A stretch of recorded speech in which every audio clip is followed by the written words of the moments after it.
Mini vlog or linis vlog muna tayo mga mare. At dahil dinalaw na naman nga ako ng kasipagan ay heto at maglilinis nga muna tayo mga mare.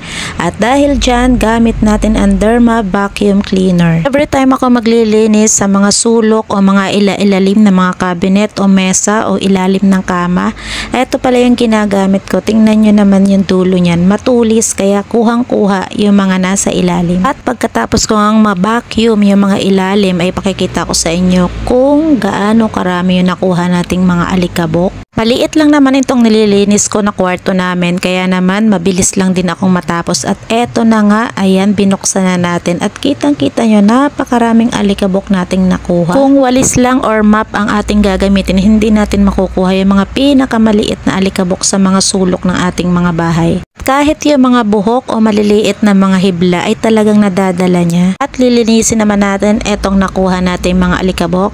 At para malinis na malinis ay gagamit tayo ng brush at ng sabon para matanggal talaga yung mga dumi na kumapit dyan. At hindi naman siya ganun kahirap linisin dahil saglit lang natanggalan natin yung mga kumapit na dumi dyan. After nyan, patuyuin nyo lang mabuti bago nyo ibalik sa mismong vacuum.